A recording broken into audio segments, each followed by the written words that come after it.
ఇబ్బంది కలిగించారా? ఏమన్నా ఇబ్బంది పెట్టానా? ఏం లేదు, ఏం లేదు. ఇబ్బందులు ఇంకా మంచిదే మెల్లగా రావడానికి. థ్యాంక్ యూ భాస్కర్ గారు, థ్యాంక్ యూ.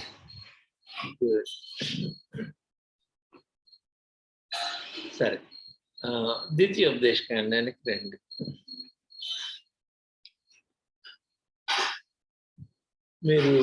మీరు ద్వితీయోపదేశకాండం ధ్యానించేటప్పుడు మీరు చాలా ఆనందిస్తున్నారని నమ్ముతున్నాను. మనం 10వ అధ్యాయం వరకు మనం ముగించుకున్నాం. ఈరోజు నా 11, 12 చూద్దాం. 11వ అధ్యాయం చూడండి.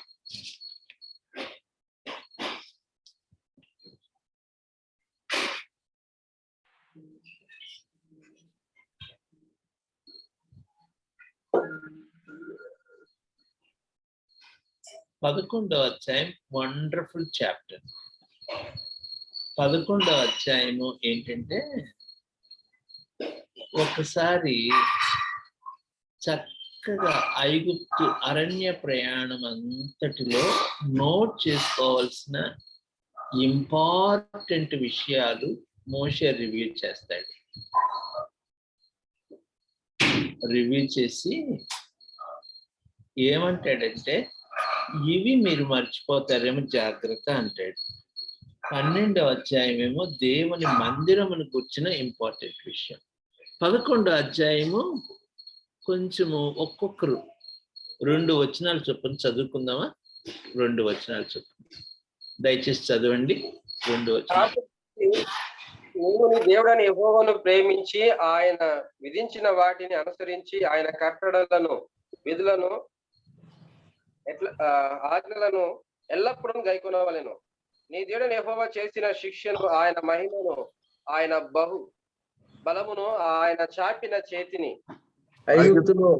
ఐగుప్తు రాజైన ఫరోకును అతని సమస్త దేశములకును ఆయన చేసిన సూచక కార్యములను, క్రియలను, కార్యములను, ఆయన ఐగుప్తు దండునకు దాని గుర్రములకును రథములకును చేసిన దానిని వారు మిమ్మును తరుముచుండగా ఆయన ఎర్ర సముద్రమును వారి మీద ప్రవహింపజేసి దానిని యెహోవా నేటి వరకు వారిని నశింపజేసిన రీతిని మీరు ఈ స్థలమునకు వచ్చే వరకు ఎడారిలో మీ కొరకు చేసిన దాన్ని రూబేనీయుడైన ఎలియాబు కుమారులైన దాతాబు, అభిరాము చేసిన పనిని మీరు భూమి నోరు తెరిచి వారిని, వారి ఇండ్లను, గుడారములను, వారి యొద్దనున్న సమస్త జీవరాశులను ఇశ్రాయేలందరి మధ్యన మింగివేసిన రీతిని చూడకయు ఎరగకై ఉన్న మీ కుమారులతో నేను మాట్లాడటం లేదని నేడు తెలుసుకున్నది.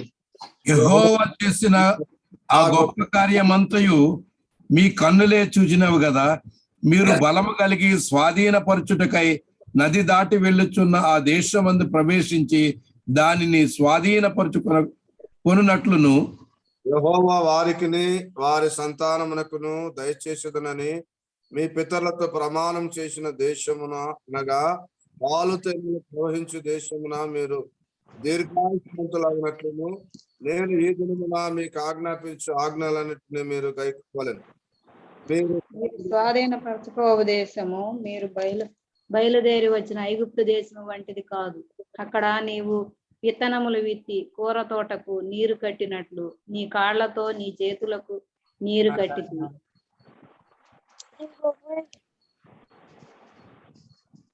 మీరు నది దాటి స్వాధీనపరచుకున్నటకు వెళ్ళుచున్న దేశము కొండలు, లోయలు గల దేశము. అది ఆకాశ వర్షములు త్రాగును. అది నీ దేవుడైన యెహోవా లక్ష్యపెట్టు దేశము. నీ దేవుడైన యెహోవా కన్నులు సంవత్సరాది మొదలుకొని సంవత్సరాంతం వరకు ఎల్లప్పుడూ దాని మీద నుండి. కాబట్టి మీ పూర్ణ హృదయముతోను మీ పూర్ణ ఆత్మతోను మీ దేవుని యెహోవాను ప్రేమించి ఆయనను సేవింపవలనని నేడు నేను మీకు ఇచ్చే ఆజ్ఞలను మీరు జాగ్రత్తగా వినిన యెడల మీ దేశమునకు వర్షము అనగా తొలకరి వానను, కడవరి వానను దాని కాలమున కురిపించేదను. అందువలన నీవు ధాన్యమును, నీ ద్రాక్షారసమును, నీ నూనెను కూర్చుకొందువు. మరియు నీవు తిని తృప్తి పొందునట్లు నీ పశువుల కొరకు నీ చేల నుండి గడ్డి మొలిపించెదను. మీ హృదయము మాయలలో చిక్కి త్రోవ విడిచి ఇతర దేవతలను పూజించి వాటికి నమస్కరింపకుండా మీరు జాగ్రత్త పడుడి. లేని ఎడల యెహోవా మీ మీద కోపపడి ఆకాశమును మూసివేయును, అప్పుడు వాన కురియదు, భూమి పండదు. యెహోవా మీకిచ్చుచున్న ఆ మంచి దేశమున ఉండకుండా మీరు శీఘ్రముగా నశించెదరు. కాబట్టి మీరు ఈ నా మాటలను మీ హృదయములలోను మీ మనస్సులోను ఉంచుకొని వాటిని మీ చేతుల మీద సూచనలుగా కట్టుకొనవలెను. అవి మీ కన్నుల నడుమ బాసికములుగా ఉండవలెను. నీవు నీ ఇంట కూర్చున్నప్పుడు, త్రోవను నడుచున్నప్పుడు, పండుకొనున్నప్పుడు, లేచినప్పుడు వాటిని గూర్చి మాట్లాడుచు వాటిని మీ పిల్లలకు నేర్పి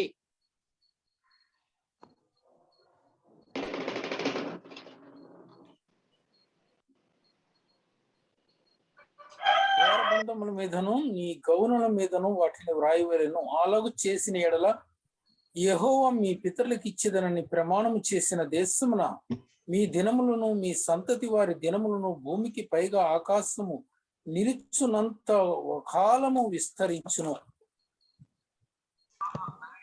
మీరు మీ దేవుడైన యెహోవాను ప్రేమించి ఆయన మార్గములన్నిటిలోనూ నడుచుచు ఆయనను హత్తుకొని మీరు చేయవలెనని నేను మీకు ఆజ్ఞాపించి ఆజ్ఞలన్నిటినీ అనుసరించి జాగ్రత్తగా నడుచుకొనవలెను. అప్పుడు యెహోవా మీ ఎదుట నుండి ఈ సమస్త జనములను వెళ్ళగొట్టును. మీరు మీకంటే బలిష్ఠులైన గొప్ప జనముల దేశములను స్వాధీనపరచుకొందురు. మీరు అడుగుపెట్టు ప్రతి స్థలము మీది అగును. అరణ్యం మొదలుకొని లెబానోను వరకును, యూఫ్రటీస్ నది మొదలుకొని పడమటి సముద్రం వరకును మీ సరిహద్దు వ్యాపించును. ఏ మనుషును మీ ఎదుట నిలవడు.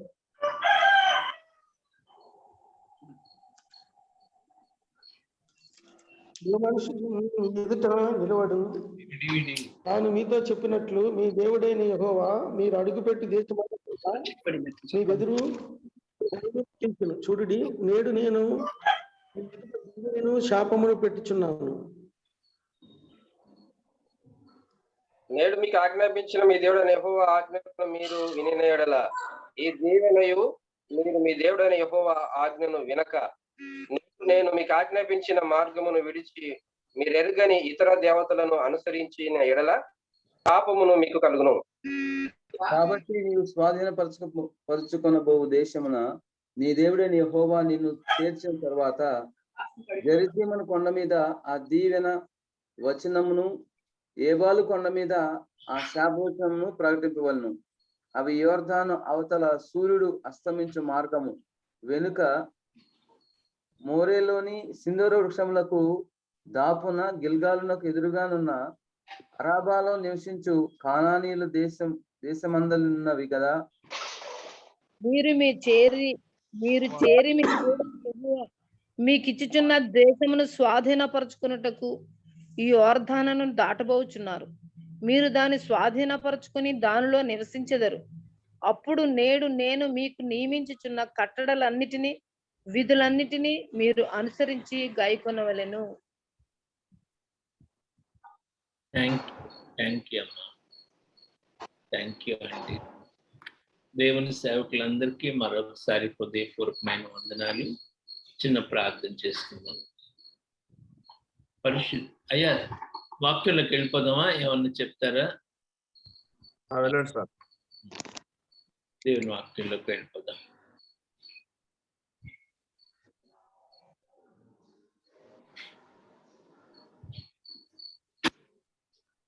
పరిశుద్ధుడు అయిన మా తండ్రి, మీకు వేలాది వందనములు చెల్లిస్తూ ఉన్నాం. మీ దాసునిగా నన్ను నేను తగ్గించుకుంటూ మీ పాదములు ఎద్దుకు వస్తున్నాను ప్రభువా. మీ బలిపీఠం మీద దహించబడుటకు ఇష్టపడుతున్నాను నాయన. మీ సేవకులందరినీ మీరు దర్శించండి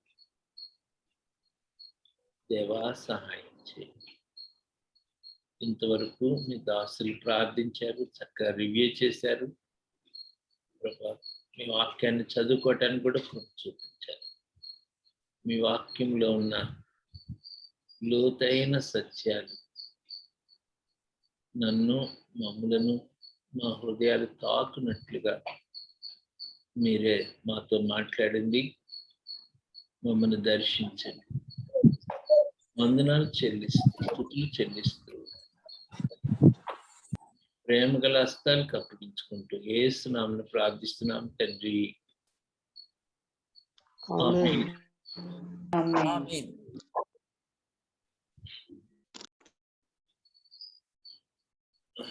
రెండు ప్రాముఖ్యమైన ప్రశ్నలు మీ ఎదుట ఉంచుతాను.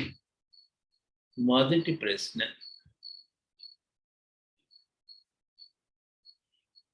ఈ ప్రశ్న కొంచెం నేను క్లియర్గా చెప్పలేకపోయినా కొంచెం క్లియర్గా రాయటానికి చెప్పడానికి మీరు కూడా సజెస్ట్ చేయొచ్చు. ఆల్రెడీ దేవుని కార్యములను చూసిన ప్రజలను, దేవుని మహిమను, దేవుని కార్యములు చూసిన ప్రజలను ఆత్మీయ జీవితంలో బలహీనులు కాకుండా ఎట్లా కాపాడగలం? అది మొదటి ప్రశ్న. రెండవ ప్రశ్న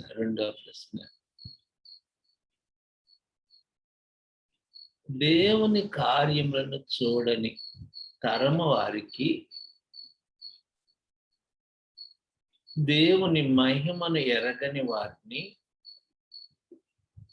ఎట్లాగా దేవుని కార్యములను ఎరిగేటట్లుగా, దేవుని శక్తిని ఎరిగేటట్లుగా ఎలా చేయగలం? This is the 2 important questions ఈ 11వ అధ్యాయంలో.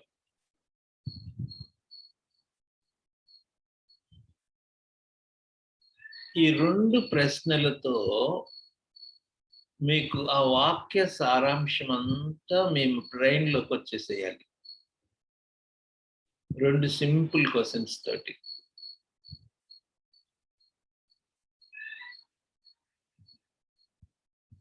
ఆల్మోస్ట్ ద్వితీయోపదేశకాండం సారాంశం అంతా వచ్చేసింది ఈ 2 ప్రశ్నలే. 2 important questions. Question number 1, already దేవుని కార్యాలు చూసిన బిడ్డలు, ఆల్రెడీ దేవుని మహిమను ఎరిగిన వారు, ఆల్రెడీ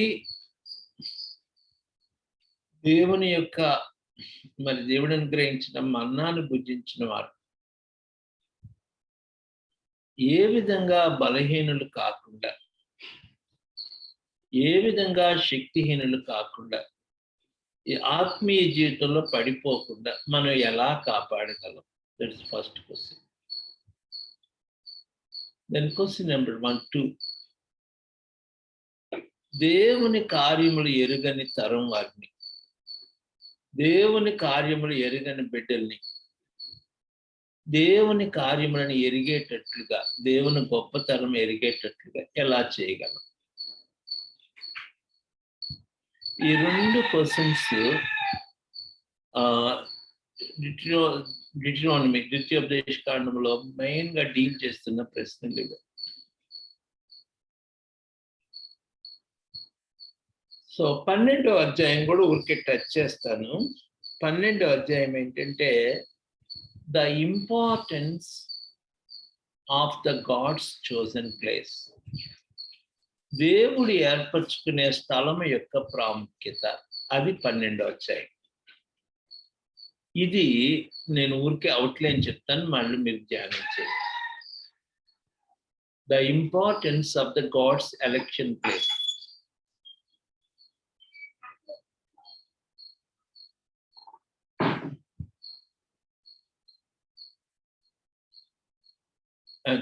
దానికి ముందు నేను మీకు చిన్న ప్రశ్న 9-10 అధ్యాయాల్లో మీకు చెప్పినట్లు నాకు గుర్తు. ఆ ప్రశ్న ఏంటో మీకు గుర్తుందా? గుర్తుంటే చెప్తారా?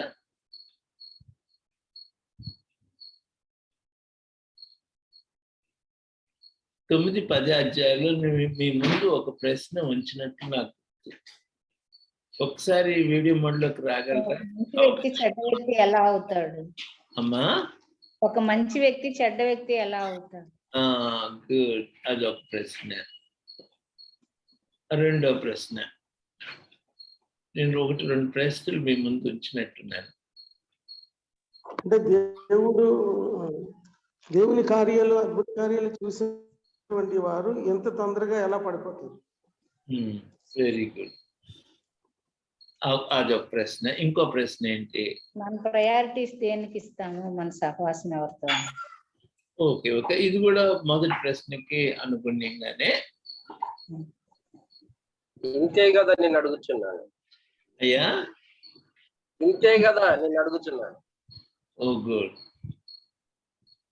ఇంకో ప్రశ్న అడిగినట్లు నాకు గుర్తుంది, అది మీకు ఎవరికైనా గుర్తుందా?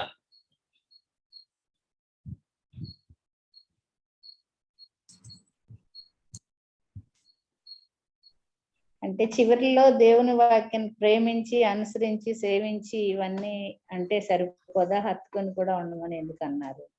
అమ్మా, హత్తుకొని అన్న మాట గురించి స్టడీ చేయమన్నాను. హత్తుకొని అన్న మాట దేవుడు ఎందుకు వాడాడు? హత్తుకొని అన్న మాటలో ఉన్న గ్రేట్నెస్ ఏంటి ఒకసారి స్టడీ చేయమన్నాను. ఈ 2 మాటలకి అయ్యా ప్రమోద్ గారు మీరు ఏమన్నా యాడ్ చేస్తే మీరు you can take some time and explain. అలాగే సత్యం మీరు కూడా, ఇంకా అలాగే మీరు ఎవరైనా స్టడీ చేస్తుంటే యూ కెన్ షేర్. అన్న మీరు ఆ రోజు కొంతవరకు చెప్పేశారన్న వాక్యంలో ఉన్నటువంటి హత్తుకొని అనే మాట గురించి. మ్యారేజ్ మెసేజ్లో చెప్తానని కూడా చెప్పారు. అయితే క్లీవ్ అనేటటువంటి మాట అని రాయబడుతుంది ఇంగ్లీష్లో. లీవింగ్ అండ్ క్లీవింగ్ గురించి మీరు మ్యారేజ్ మెసేజ్ కూడా నాకు గుర్తుంది. సో క్లీవ్ అనేటటువంటి మాట, ఇది హత్తుకొని అనేటటువంటి మాట అగ్రికల్చర్లో వాడినట్లుగా క్లీవింగ్ అంటే అల్లుకొని అని మనం తెలుగులో అర్థం చేసుకోవాలన్నా. ఒక ఓడలు ఎలాగైతే చెట్టుకి అల్లుకుంటాయో, అల్లుకొని ఆధారపడి తన ఆహారం విషయంలో కానీ అన్ని విషయంలో ఓడ ఎలాగైతే చెట్టు మానుని అల్లుకుని పైకి వెళ్తుంది ఒక పాదు, ఆ విధంగా ఈ హత్తుకునేటటువంటి మాట లోతైనటువంటి భావన ఏంటంటే you attach to God, you take the source of your life from God. దేవుని దగ్గర నుంచి దేవుణ్ణి నీవు జీవాధారంగా తీసుకొని, మనం ఒక చెట్టుకి ఒక తీగ ఎలాగైతే అల్లుకుంటుందో ఆ విధంగా అల్లుకోవడాన్ని హత్తుకొని అనేటటువంటి మాటకి లోతైనటువంటి భావంగా ఉంది అని నేను చదివానన్నా. మీరు చెప్పిన విషయాలను కూడా నేను జ్ఞాపకం చేసుకున్నాను. Thank you. అలాగే ఇంకెవరైనా చెప్పచ్చు. అంటే మీరు ఇట్లా చెప్పటం వల్ల మీకు దీవెన, నాకు దీవెన, అందరికీ దీవెన. కొంచెము మీరు స్టడీ చేస్తున్నట్లుగా అర్థం అవుతుంది. మీరు ఏం చెప్పలేదు అనుకో, 1 వే ట్రాఫిక్ అయిపోతుంది. ఇది హత్తుకొని అనేటువంటి దాంట్లో, అంటే హత్తుకునే విషయంలో ఏకంగా అంటే ఒకటిగా చూపిస్తుంది హత్తుకోవడం ద్వారా కనుక. అంటే దాన్ని కొంచెం ఎట్లా చూడొచ్చు అని అంటే, నేను అనుకున్నటువంటి విషయం, జడ అయితే 3 పాగాలు ఉంటుంది కదన్నా. ఆ అల్లుతున్నప్పుడు అది 3 పాగాలుగానే అల్లిన తర్వాత అది చూస్తే ఒకటిగానే కనబడుతుంది, కానీ అందులో 3 పాగాలు ఉంటాయి. అంటే అట్లా హత్తుకోవడంలో అలా ఒకటిగా కనిపిస్తుంది అనేటువంటిది. Okay, good, very good. ఒకటి అయిపోద్ది హత్తుకొని. వారిద్దరూ ఇక ఇద్దరుగా ఉండకుండా ఒక్కటిగా అయిపోతారు. భార్య భర్తల ఉదాహరణ చక్కగా పనిచేస్తుంది. ఇంకా చెప్పండి అయ్యా. నా యందు మీరును, మీ యందు నా మాటలు నిలుచుట అని కూడా. చెప్పండి అమ్మా. దేవుని యందు మనలో దేవుడు ఉంటే హత్తుకొనుట. ఓకే. అంటు కట్టుబడి చెట్టుకి కొమ్మలు ఎలా ఉంటాయో ఒక కొమ్మల్లోకి జీవం ఎలా ప్రవేశిస్తుందో. Good example, very good example. Thank you అమ్మా. నేను ఎందుకు ఈ మాటను కొంచెం మళ్ళా చూడమన్నానంటే చాలా గొప్ప మాట. ఇంగ్లీష్ బైబిల్లో క్లీవ్ అనే వాడబడింది, హత్తుకొనుట అన్నమాట. That's wonderful. ఒక చిన్న ప్రశ్న అడిగిన, ఈ హత్తుకొని అన్న మాటకి హత్తుకొనిన ఒకటి ఇద్దరు వ్యక్తులు ఎవరన్నా చెప్పగలరా బైబిల్లో ఎగ్జాంపుల్? యోహాను యేసును హత్తుకున్నాడు. మీరు రూతు నయమి. ఓ గుడ్, రూత్. కొన్ని ఎగ్జాంపుల్స్ చెప్పండి.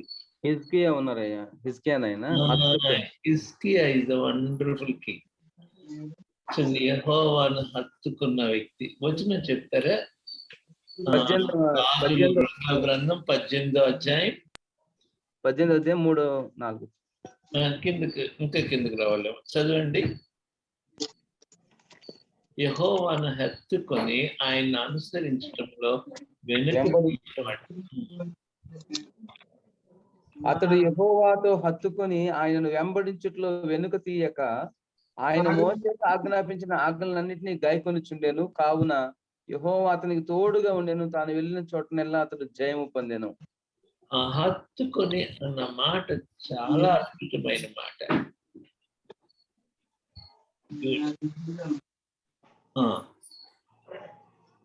నాన్నగారు సౌమ్యక్క వాళ్ళు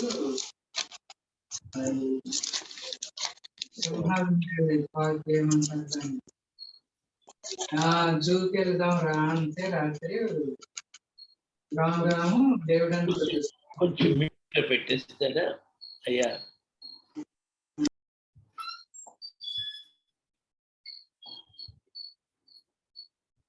ఓ గుడ్.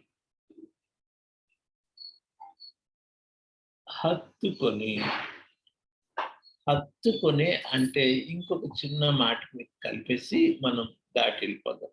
అంటే ఏ మాత్రము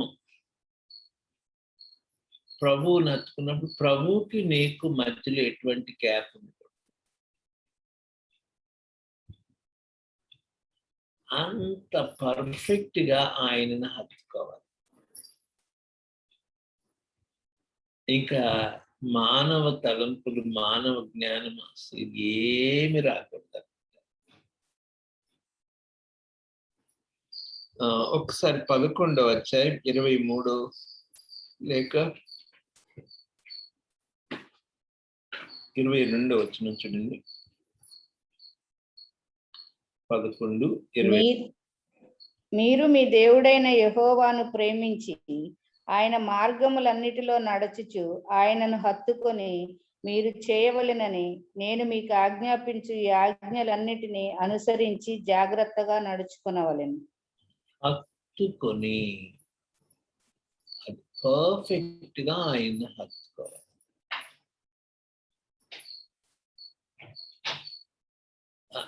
నన్ను ఆలోచించప్ప చేసిన మాట ఏంటంటే, పూర్ణ హృదయంతో ఆయన సేవించాలి, ప్రేమించాలి, పూర్ణ బలం. అంతటితో సాటిస్ఫై అవ్వాల పరిశుద్ధాత్మ దేవుడు. ఇంకా అద్భుతమైన ఉన్నతమైన మాటలకు తీసుకెళ్ళాడు. ఆయనను హత్తుకొని ఆయన కొరకు జీవం. అప్పుడు మీరు శక్తివంతమైన దైవ సేవకులు అవుతారు. సరే, ఇప్పుడు మన ధ్యానంలో ముందుకు వెళ్ళిపోతాం. ఎందుకు మరి ఇశ్రాయేలీయులు ఆయన కార్యాలు చూస్తున్న వారు బలహీనయ్యారో అది ఆల్రెడీ మనం షేర్ చేసుకున్నాం. అయితే మళ్ళీ ఈ 11వ అధ్యాయంలో ఉన్న ఆ మాటను ఒకసారి మనం వెళ్లే ముందు నేను మీదట ఉంచిన 2 ప్రశ్నల్ని కొంచెం స్టడీ చేద్దాం. ఆల్రెడీ దేవుని కార్యాలు చూసిన వారు, ఆల్రెడీ దేవుని యొక్క మహిమను చూసిన వారు బలహీనులు కాకుండా మనం ఎట్లా కాపాడుకోగలము? అది మొదటి ప్రశ్న. ఇక్కడ చూడండి 11వ అధ్యాయాన్ని చూడండి. 11వ అధ్యాయాన్ని చూస్తూ ఆ మాటలు ధ్యానం చేద్దాం. ఇక్కడ దైవజనుడైన మోషే 3 విషయాలను రిపీట్ చేశాడు.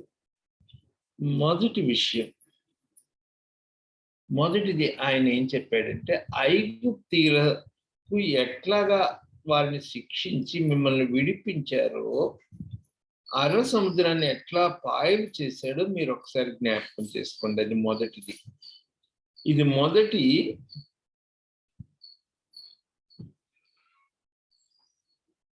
మొదటి 5 వచనాల్లో మీరు చూడొచ్చు.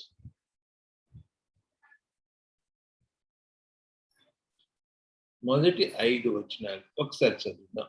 కాబట్టి నీవు నీ దేవుడైన యెహోవాను ప్రేమించి ఆయన విధించిన వాటిని అనుసరించి ఆయన కట్టడలను, విధులను, ఆజ్ఞలను ఎల్లప్పుడూ గైకొనవలెను. నీ దేవుడైన యెహోవా చేసిన శిక్షను, ఆయన మహిమను, ఆయన బాహుబలమును, ఆయన చాపిన చేతిని ఐగుప్తు రాజు అయిన ఫరోకును అతని సమస్త దేశమునకు ఆయన చేసిన సూచక క్రియలను, కార్యములను, ఆయన ఐగుప్తు దండునకును దాని గుర్రములకును రథములకును చేసిన దానిని వారు మిమ్మును తరుముచుండగా ఆయన ఎర్ర సముద్ర జలమును వారి మీద ప్రవహింపజేసిన దానిని, యెహోవా నేటి వరకు వారిని నశింపజేసిన రీతిని, మీరు ఈ స్థలమునకు వచ్చు వరకు ఎడారిలో మీ కొరకు చేసిన దానిని.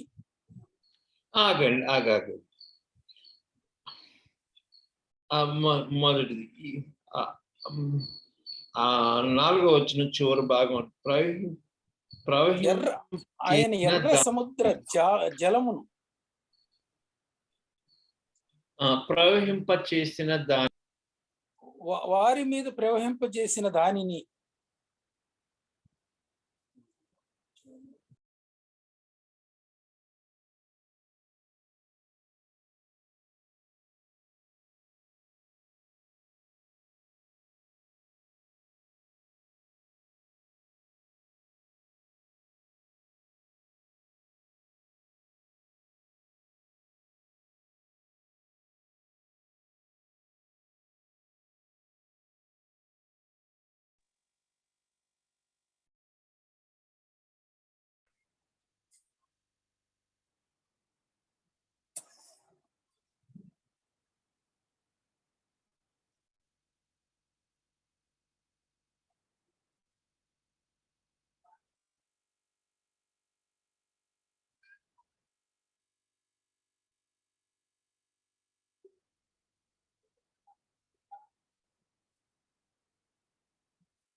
ఆయన ఎర్ర సముద్ర జలమును వారి మీద ప్రవహింపచేసిన దానిని యెహోవా నేటి.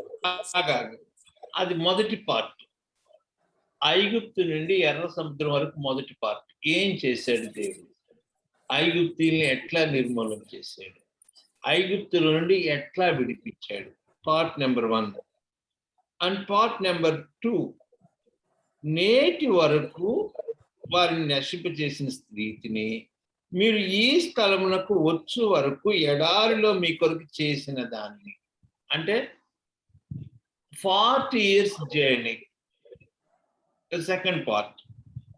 దెన్ థర్డ్ పార్ట్, రూబేనీయుడైన ఎలియాబు కుమారులైన దాతాను, అభిరాములకు చేసిన పనిని, భూమి నోరు తెరచి వారిని, వారి ఇండ్లను, గుడారములను, వారి యొద్దనున్న సమస్త జీవరాశులను ఇశ్రాయేలులందరి మధ్యను మృంగివేసిన రీతిని. అది థర్డ్ పార్ట్. Part number 3.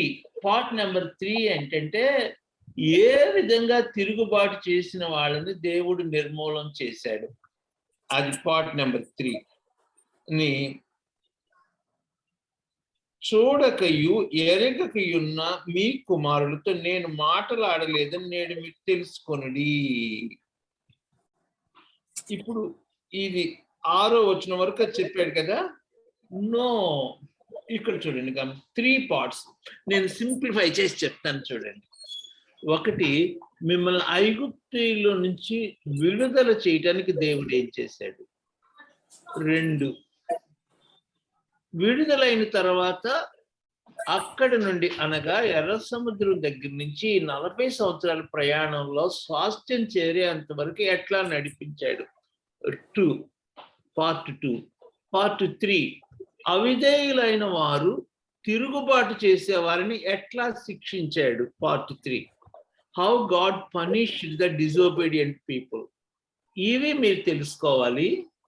ఇవి ఎరుగని మీ కుమారులు ఉన్నారు చూడండి, చూడని కుమారులు మీ మధ్యలో ఉన్నారు. సో ఇప్పుడు పార్ట్ 4 మీరు బలము కలిగి స్వాధీనపరచుకున్నట్టుకై దాన్ని వెళ్ళుచున్న ఆ దేశం ప్రవేశించి దాన్ని స్వాధీనపరచుకున్నట్లు యెహోవా వారికిని వారి సంతానమునకు దయచేసేదని మీ పితరులతో ప్రమాణం చేసిన దేశమున అనగా పాలు తేనెలు ప్రవహించే దేశం మీరు దీర్ఘాయుష్మంతులు అన్నట్లు నేను ఈ దినమున మీకు ఆజ్ఞాపించే ఆజ్ఞలను మీరు గైకొనవలెను. చూడండి, పార్ట్ 4 ఏంటి అంటే మీరు స్వాధీనపరచుకోబోయారు. Part 1, part 2, part 3, part 4. నేను కొంచెం మళ్ళీ మీకు కన్ఫ్యూజన్ లేకుండా అతి సింపుల్ గా చెప్తాను. పార్ట్ 1 ఐగుప్తీయుల చేతుల్లో నుండి ఎట్లా దేవుడు విడిపించాడు. పార్ట్ 2 విడుదల పొందిన తర్వాత ఎర్ర సముద్రం నుంచి స్వాస్థ్యం వరకు ఎట్లా నడిపించాడు.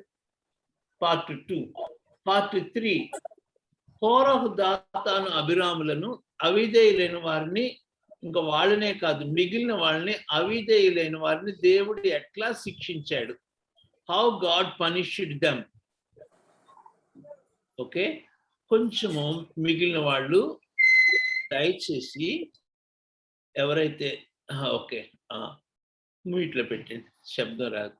పార్ట్ 2. పార్ట్ 3 మీరేం చేయబోతున్నారు, మీరు మీకన్నా బలం గల గొప్ప వాళ్ళని స్వాధీనపరచుకోండి. పార్ట్ 4 వీటన్నిటిలో కూడా what you have to do, మీరేం చేయాలంటే నేను మీకు ఆజ్ఞాపించిన ఆజ్ఞలను గైకొనాలి. That is the thing. తర్వాత ఇక్కడ కొంచెం దాటి కిందకు వద్దాం. మళ్ళా 2 ప్రశ్నలు ఎట్లా డీల్ చేయాలో కొంచెం ఈ వాక్య భాగం 11వ అధ్యాయం కొంచెం పైకి కిందకి వెళ్దాం. చూడండి 16వ వచనం చూడండి. మీ హృదయము మాయలలో చిక్కి త్రోవ విడిచి ఇతర దేవతలను పూజించి వాటికి నమస్కరింపకుండా మీరు జాగ్రత్త పడుడి. ఈ 16వ వచనంలో ఆఫ్ భాగమే చూద్దాం. మాయలో చిక్కి.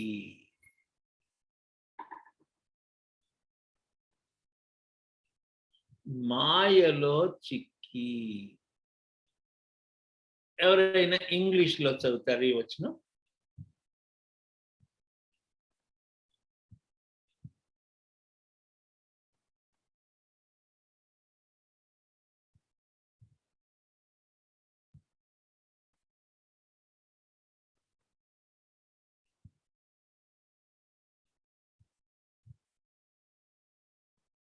Be careful, or you will be anticipated to turn away and worship other gods and bow down to them.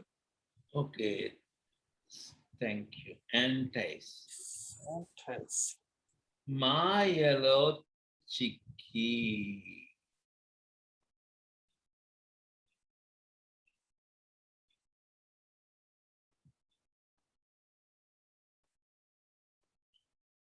Beware that your hearts are not deceived. మాయలో చిక్కి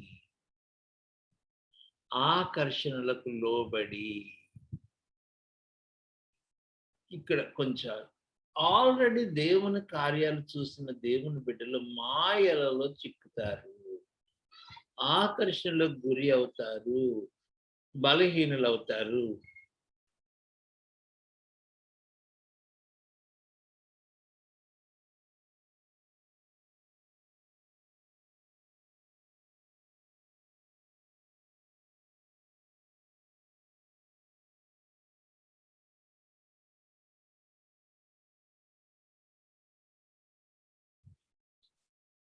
మాయలో చిక్కి ఇక్కడి నుంచి ఒక్కసారి కొత్త నిబంధనకు వెళ్ళిపోతాం.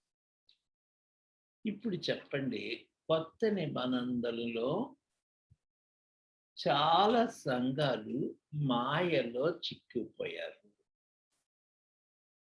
కొందరు సత్యవాక్యము నుండి తొలగిపోయారు.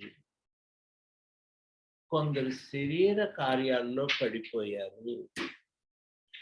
కొందరు ఆత్మీయత నుండి తొలగిపోయారు.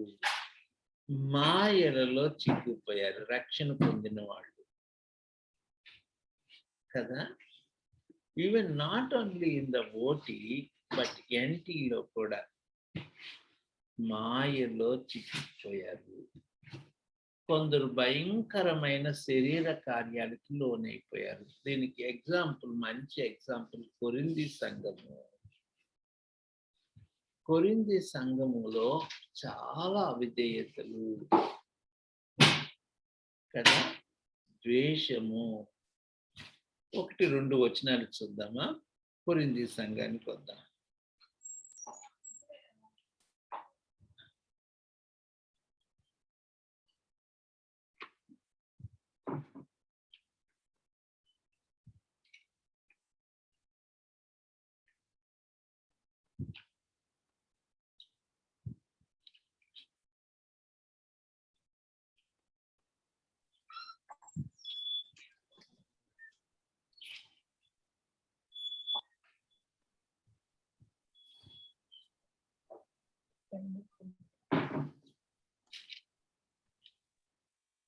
కొరింథీ సంఘం చూడండి, వాళ్ళు ఎంత భయంకరమైన మాయలలో చిక్కుపోయారో చూడండి.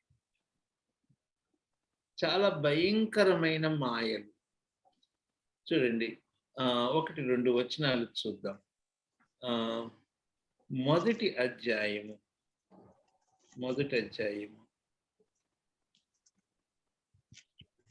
11వ వచనం.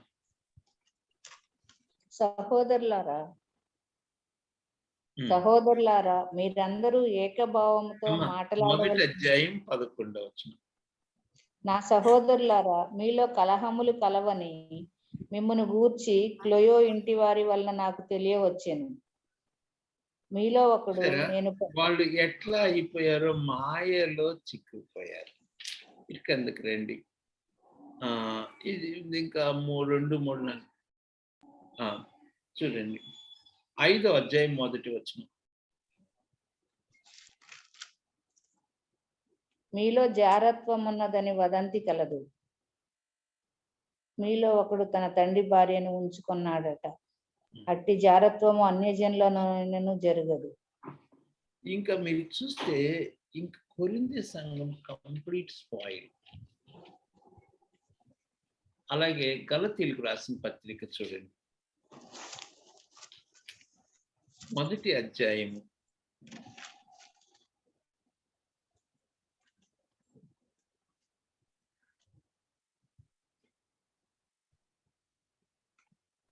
6వ వచనం. క్రీస్తు కృపను బట్టి మిమ్మల్ని పిలిచిన వారిని విడిచి భిన్నమైన సువార్త తట్టుకు మీరింత త్వరగా తిరిగిపోవుట చూడగా నాకు ఆశ్చర్యం అవుతున్నది. ఎంత త్వరగా వాళ్ళు దేవుని సువార్త నుండి, ద ప్యూర్ గాస్పుల్ నుండి తొలగిపోయారు. కంప్లీట్ గా శరీర సంబంధులు అయిపోయారు. మన కొరింథీ లేకపోతే నూతన నిబంధనల విశ్వాసులు చూస్తే వాళ్ళు విగ్రహారాధన చేయలేదనే కానీ అన్ని ఆచారాల్లోకి వచ్చేసిపోయారు. కంప్లీట్ అన్ని ఆచారాల్లోకి వెళ్ళిపోయారు. లోకంలో వాళ్ళు బొమ్మలకి పూజ చేయట్లేదు అన్న మాటే కానీ ఆచారాలు మొత్తం ఉన్నాయి. కొంచెం రెస్పాండ్ అవుతారా? am I correct? Yes, sir. కొంచెం వీడియో మోడ్లోకి వస్తారా? అవకాశం ఉన్న వాళ్ళు, ఇబ్బంది లేని వారు. మీరు వీడియో మోడ్లో లేకపోతే నాకు కొంచెం భయం వేస్తూ ఉంది, మీరు ఏం చేస్తున్నారో అని. అందుకని ఇంకేం లేదు. చూడండి, అన్యులు చేసే ఆచారాలు చేస్తున్నారా లేదా అంటే ఆల్మోస్ట్ విగ్రహారాధన చేసిన దాంతో సమానంగా అయిపోయాయి. మాయలలోకి చిక్కుపోయారు. కొలస్సీ పత్రికలో చూడండి, కొలస్సీ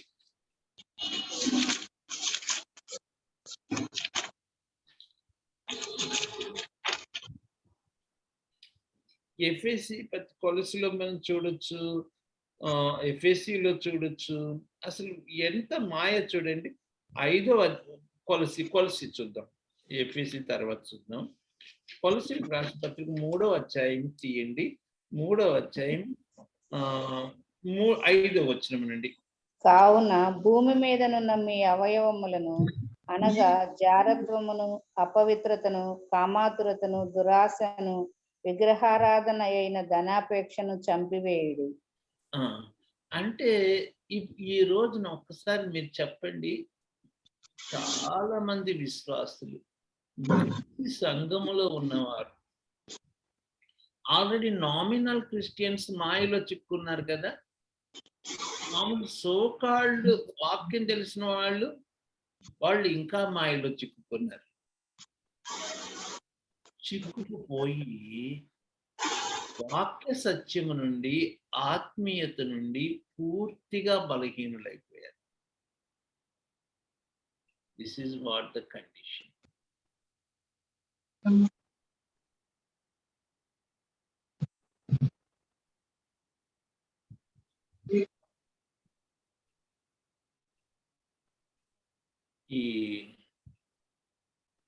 ఈ ప్రశస్తమైన ఉదయకాలన మీరు చెప్పండి, ఆ రోజున ఇశ్రాయేలీయులు ఆ విధంగా విగ్రహారాధన చేశారని మనం చాలా కోపంగా వాళ్ళ గురించి విమర్శించవచ్చు.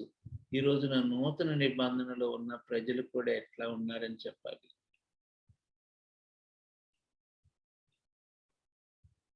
This is the condition.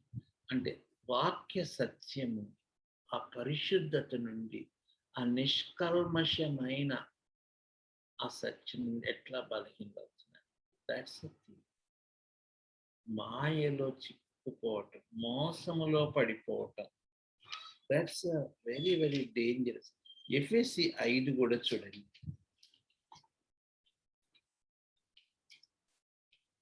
FSC 5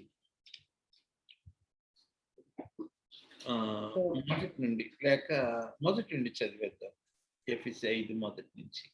కావున మీరు ప్రియులైన పిల్లల వలె దేవుని పోలి నడుచుకొనుడి. క్రీస్తు మిమ్మును ప్రేమించి పరిమళ వాసనగా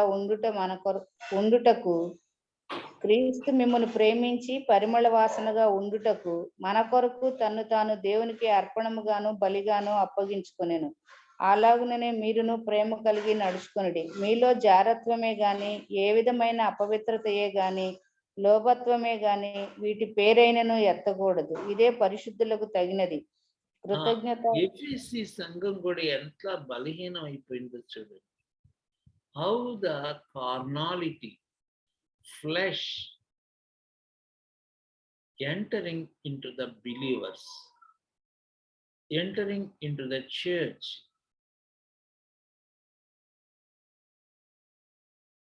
అన్యులైన విగ్రహారాధికుల కన్నా భయంకరమైనటువంటి దీన స్థితిలో. That is the thing. అది మొదటి ప్రశ్న. మళ్ళీ 11వ అధ్యాయానికి రండి. మీరు ఎట్లా అయిపోయారు చూడండి. ఇక్కడ కొంచెం ఆగుతాను. రక్షణ పొందిన ప్రభు బిడ్డలు, ప్రభు కార్యాలు చూసిన వారు, ప్రభు మహిమను చూసిన వారు ఆత్మీయతలో బలహీనులు కాకుండా ఉండాలి అంటే ఏం చేయాలి?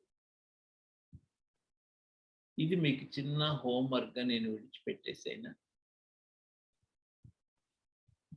ఎంత వాక్యం ధ్యానం చేయాలి, ఎంతగా దేవుని వాక్యముతో పెనవేసుకోవాలి, ఆ వాక్యాన్ని హృదయంలో ఎట్లా ఉంచుకోవాలి, ఎంతగా మనము ప్రార్థన పరులమై ఉండాలి, ఎంతగా మన యొక్క సంఘాన్ని కాపాడుకోవాలి, వాళ్ళు బలహీనులు కాకుండా వాళ్ళలో ఆ బలహీనత రాకుండా ఎంతగానో జాగ్రత్త పడాలి. దెన్ రెండవది, ఆయన కార్యాలు చూడని వాళ్ళని మనం ఎట్లాగా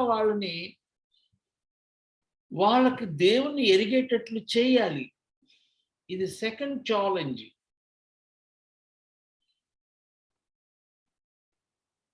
వాళ్ళకి ఎట్లా దేవుని వాక్యాన్ని నేర్పించాలి అది చూడండి. అది 18, 19 వచనాలు.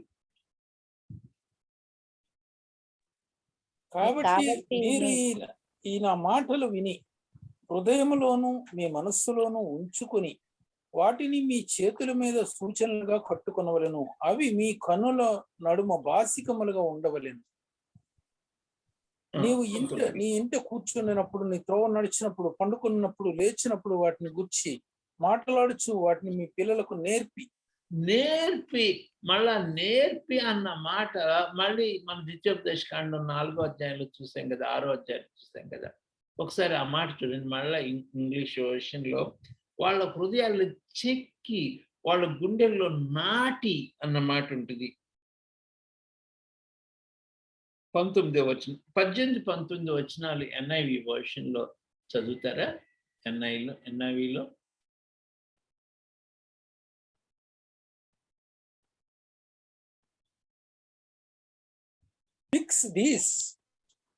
Fix these words of mine in your hearts and me minds. హృదయంలో ఉంచుకొని అన్న మాట ఫిక్స్ అన్న మాట ఉంటుంది. అక్కడ ఫిక్స్ అన్న మాట నన్ను పట్టుకుంది. 3 ఫిక్స్లు చెప్తాను. ఫిక్స్. మొదటిది ఫిక్స్, మీ హృదయంలో దేవుని మాటలు ఫిక్స్ చేయాలి. రెండో fix Hebrew 3:1 NIVలోనే.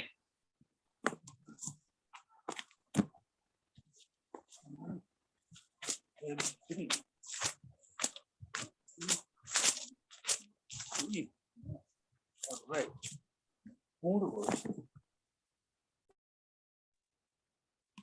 Therefore, holy brothers who share in the heavenly calling, fix your thoughts. Fix, ఇది రెండో ఫిక్స్. మూడో fix 12:1.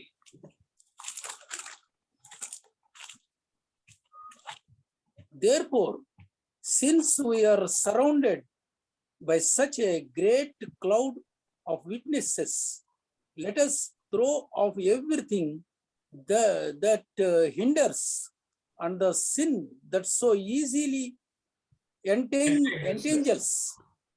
Let us run with perseverance the race marked out for us. Let us fix our eyes on Jesus. Fix.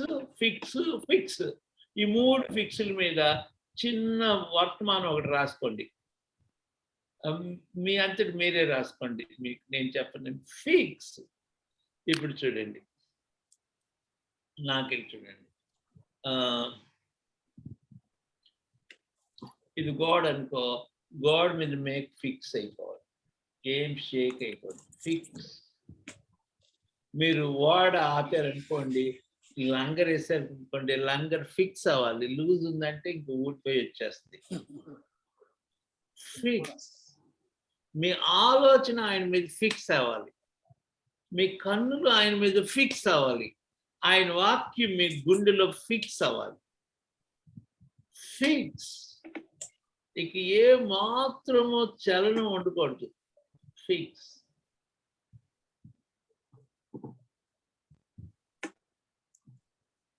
అది చాలా ముఖ్యం. మనల్ని సైతాన్ గాడు ఊపేయటానికి చూస్తూ ఉంటాడు. ఫిక్స్. 18వ వచనంలో ఫిక్స్. 19వ వచనంలో చూడండి. 19వ వచనంలో చెక్కాలి. ఎంగ్రేవ్. 19వ వచనం ఇంగ్లీష్లో.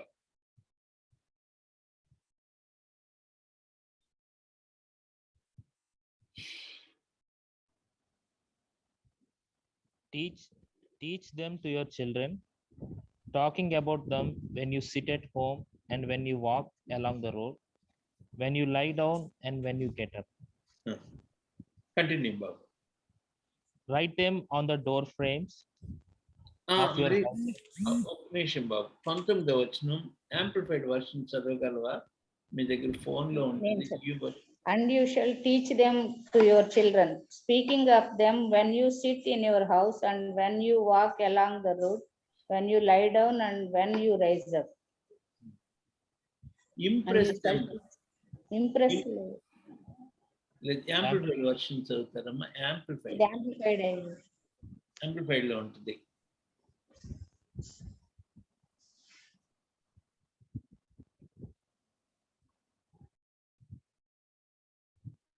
Amplified lo. Impress, therefore you shall impress these words of mine on your heart and on your soul. Impress అని చూడండి. లేదమ్మా ఇంగ్లీష్ యాంప్లిఫైడ్ లో AMPC అని ఉంది కానీ పాతది. AMPC కాదు, AMP అన్నదాంట్లో. అది AMPC అంటే యాంప్లిఫైడ్ క్లాసిక్, అది AMP అంటే జస్ట్ యాంప్లిఫైడ్. దాంట్లో ఇంప్రెస్ దెమ్ అని ఉంటుంది, అంటే ప్రింట్ చేయాలి, వాళ్ళ మీద చెక్కాలి. ఓ దట్స్ వండర్ఫుల్. ఇప్పుడు 22కి వచ్చేద్దాం.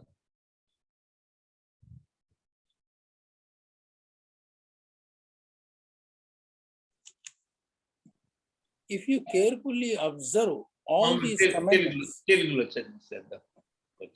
మీరు మీ దేవుడైన యెహోవాను ప్రేమించి ఆయన మార్గములన్నిటిలోనూ నడుచుచు ఆయనను హత్తుకొని మీరు చేయవలెనని నేను మీకు ఆజ్ఞాపించి ఈ ఆజ్ఞలన్నిటినీ అనుసరించి జాగ్రత్తగా నడుచుకునవలెను.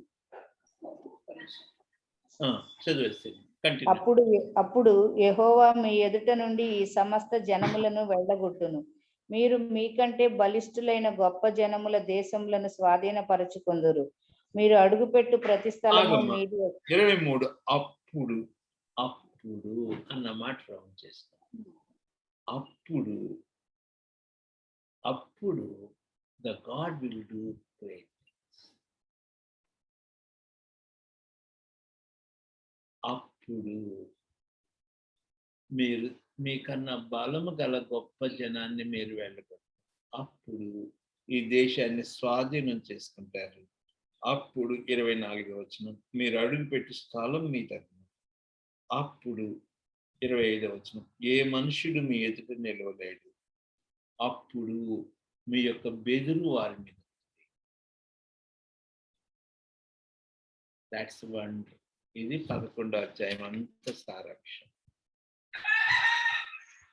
అప్పుడు ఎప్పుడు వాక్యంలో మన హృదయంలో ఇంప్రెస్ చేసుకున్నప్పుడు, వాక్యాన్ని మన హృదయంలో ఫిక్స్ చేసుకున్నప్పుడు, వాక్యాన్ని మన బిడ్డల హృదయాల్లో ఫిక్స్ చేసినప్పుడు, వాక్యాన్ని నమ్మకంగా గైకొన్నప్పుడు, వాక్యానుసారంగా జీవించినప్పుడు,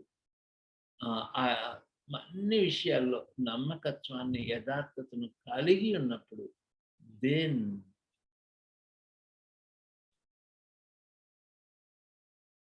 అప్పుడు సో ఈ రెండిటికి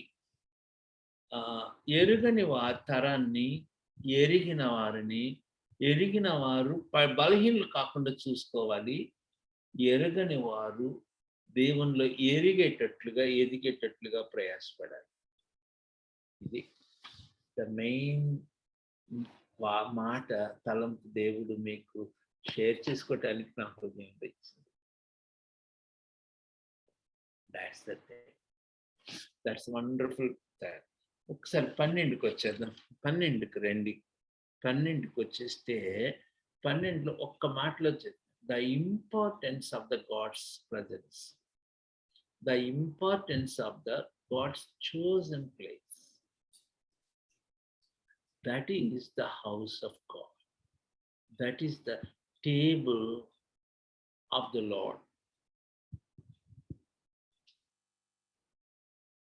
అది చాలా ఇంపార్టెంట్.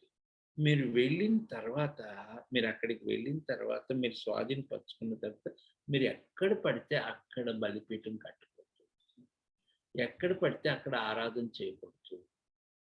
మీరు దాన్ని నిర్మూలన చేయాలి. నేను ఏర్పరచుకున్న స్థలానికే వెళ్ళాలి. నేను ఏర్పరచుకున్న స్థలంలోనే మీరు బలి అర్పించాలి. నేను ఏర్పరచుకున్న స్థలంలోనే మీరు భోజనం చేయాలి. నేను ఏర్పరచుకున్న స్థలంలోనే మీరు కోడుకోవాలి. అది 12వ అధ్యాయం అంతా అదే రిపీట్ అవుతుంది.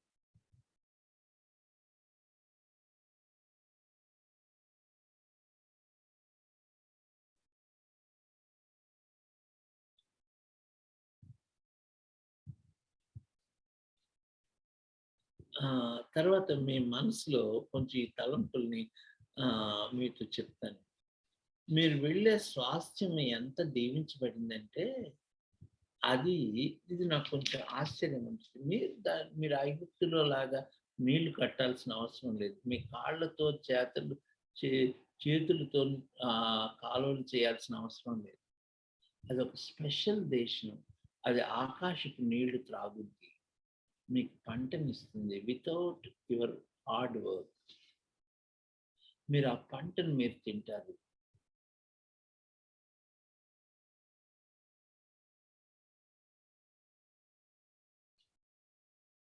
సో ఇది 11వ అధ్యాయంలో వాక్యం యొక్క ప్రాముఖ్యత, 12వ అధ్యాయంలో ఫెలోషిప్ యొక్క ప్రాముఖ్యత,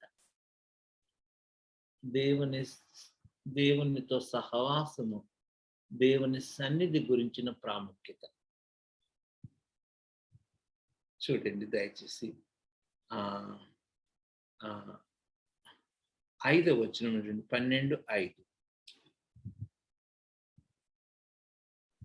మీ దేవుడైన యెహోవా మీ సమస్త గోత్రములలో తన నామమును స్థాపించుకొనుటకు నివాస స్థానముగా ఏర్పరచుకుని స్థలమును వెతికి అక్కడికే యాత్రలు చేయుచుండవలెను. అక్కడికే మీరు మీ దహన బలులను, మీ బలులను, మీ దశమ భాగములను, ప్రతిష్ఠితములుగా మీరు చేయు నైవేద్యములను, మీ మొక్కుబడి అర్పణములను, మీ స్వేచ్ఛార్పణములను, పశువులలోను గొర్రె మేకలలోను తొలిచూలు వాటిని తీసుకుని రావలెను.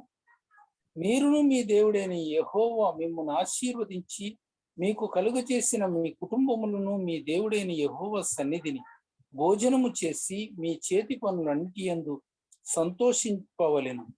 నేడు మనకిక్కడ చేయుచున్న మీలో ప్రతి మనుషుడు తన కంటికి యుక్తమైనదంతయు చేయకూడదు. నీ దేవుడైన యెహోవా నీకు ఇచ్చుచున్న విశ్రాంతిని స్వాస్థ్యమును మీరు ఇది వరకు పొందలేదు. మీరు యొర్దాను దాటి మీ దేవుడైన యెహోవా మీకు స్వాస్థ్యముగా ఇచ్చుచున్న దేశమున నివాసులైన తరువాత ఆయన మీ చుట్టూ ఉండు శత్రువులందరూ లేకుండా మీకు విశ్రాంతి కలుగజేసినందున మీరు నెమ్మది పొందినప్పుడు నేను మీకు ఆజ్ఞాపించు సమస్తమును అనగా మీ దహన బలులను, మీ బలులను, మీ దశమ భాగములను, ప్రతిష్ఠితములుగా మీరు చేయనైన నైవేద్యములను మీరు యెహోవాకు మొక్కుకొను మీ శ్రేష్టమైన మొక్కుబళ్లను మీ దేవుడైన యెహోవా తన నామమునకు నివాస స్థానముగా ఏర్పరచుకుని స్థలమునకే మీరు తీసుకొని రావలెను. అది నాకు భలే ఆశ్చర్యం అండి.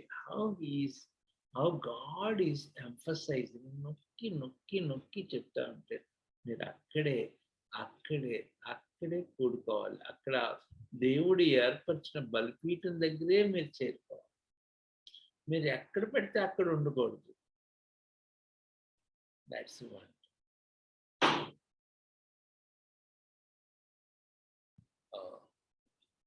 దేవుని మందిరము, దేవుని సహవాసం, దేవుడు ఏర్పరచుకున్న స్థలము, ఆ ప్రాముఖ్యత.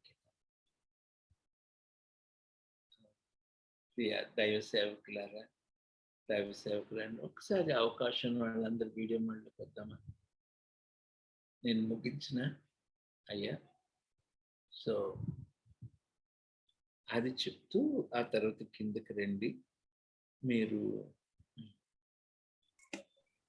మీరు మీ కుమారులు, మీ కుమార్తెలు, మీ దాసులు, మీ పనికత్తులు మీలో పాలైనను స్వాస్థ్యమైనను పొందక మీ ఇండ్లలో ఉండు లేవీయులు మీ దేవుడైన యెహోవా సన్నిధిని సంతోషింపవలెను. అక్కడ చెప్పలేదు. అక్కడ మీరు భోజనం చేయాలి, పరిశుద్ధమైన వాటిని తినాలి. అప్పుడు దేవుడు మిమ్ములను మీ సంతానాన్ని ఆశీర్వదిస్తాడు. సో ఈ ఉదయకాలన ఈ తలంపులతో మన ధ్యానాన్ని ముగించుకుందామా? సో మన సంఘానికి, మన యొక్క విశ్వాసులకి సంఘము, ప్రభు దినము, ఆరాధన యొక్క ప్రాముఖ్యతను వాళ్ళు బాగా తెలియజేయాలి. దేవుని సన్నిధిని అస్సలు నిర్లక్ష్యం చేయకూడదు, సహవాసమును నిర్లక్ష్యం చేయకూడదు. That's very very important. అలాగే దేవుని యొక్క వాక్యమును నిర్లక్ష్యం చేయకూడదు. ఆల్రెడీ రక్షణ పొందిన వారిని ఆత్మీయతలో కాపాడుకోవటానికి మనం ప్రయాసపడాలి. అలాగే రక్షణ పొందిన వారు, అలాగే నూతన విశ్వాసులు దేవుని కార్యాలు ఎరిగేటట్లు మనం ప్రయాసపడాలి. అట్టి కృప దేవుడు మనకు దయచేసి నడిపించును గాక. ఆమేన్. ప్రభువు తన మాటలను దీవించును గాక. ఆమేన్. ఆమేన్. 13వ అధ్యాయము, 14వ అధ్యాయము, 15వ అధ్యాయము,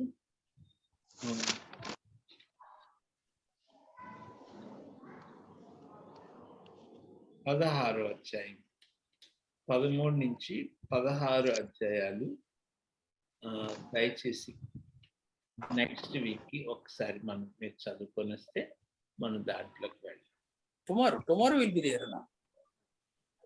అయ్యా, Tomorrow itself. ఓ రేపు ఉంది కదా. I'm sorry. నెక్స్ట్ అదే. Thank you. రేపు మార్నింగ్ 8:30కే మనం. Okay, thank you. మనం క్లోజ్ చేసుకుందాం. అయ్యా, మీరు ఎవరన్నా ఏదైనా యాడ్ చేయాలంటే, షేర్ చేయాలంటే మీరు షేర్ చేయొచ్చు. అయ్యా Pramod, you can share and add if anything which you feel important. సత్యం గారు ఉన్నారు, నేను ఆల్రెడీ చేశాను కదా. సత్యం గారు కానీ మీరు కూడా చెప్పచ్చు. అలాగే మిగిలిన వాళ్ళు కూడా, చంద్రశేఖర్ గారు, మిగిలిన వారు కూడా, పరిశుద్ధాత్మ దేవుడు, if you want to add anything you can add.